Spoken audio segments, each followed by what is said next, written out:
व्रत उपवास का महत्व क्यों? जिससे स्वर्ग की प्राप्ति हो उसे व्रत कहते हैं।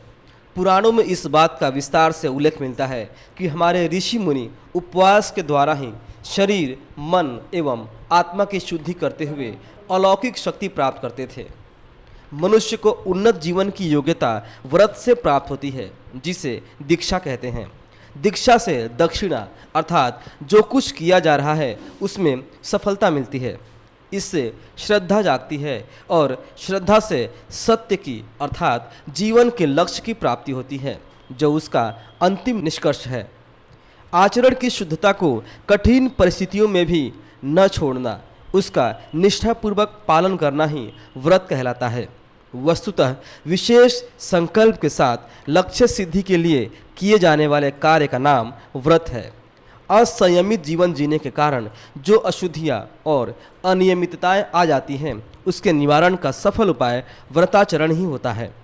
अन्न की मादकता के कारण शरीर में आलस्य आने लगता है, जिससे पूजा उपासना से उत्पन्न आध्यात्मिक शक्ति नष्ट होने लगती है।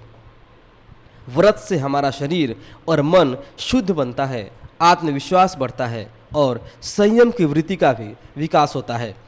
आत्मविश्वास हमारी शक्तियों को बढ़ाता है और संयम से शक्तियों का व्यय घटता है। इस प्रकार व्रत से आत्मशोधन और शक्ति दोनों लाभ प्राप्त होते हैं। इंद्रियों, विषय वासना और मन पर काबू पाने के लिए उपवास एक अचूक साधन माना गया है। चिकित्सकों के मत में भी व्रत और उपवास रखने से अनेक शारीरिक मानसिक बीमारियों में लाभ मिलता है। सप्ताह में एक दिन का व्रत करने से हमारे आंतरिक अंगों को विश्राम करने और सफाई करने का मौका मिलता है, जिससे शारीरिक और मानसिक शक्ति तथा आयु बढ़ती है।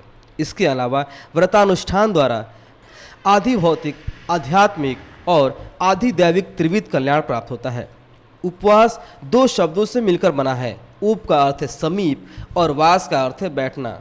अतः उपवास का अर्थ है देवता के समीप तन्मयता पूर्वक बैठना। चूंकि इस प्रकार देवता के समक्ष बैठने से भोजन आदि की क्रिया बाधित होती है, इसलिए व्रत में प्रायः उपवास पूर्वक देवकृत्य का विधान है, जिसमें भूखा रह जाना पड़ता है। अतः उपवास शब्द भूखे रहने का प्रतीक बन गया है।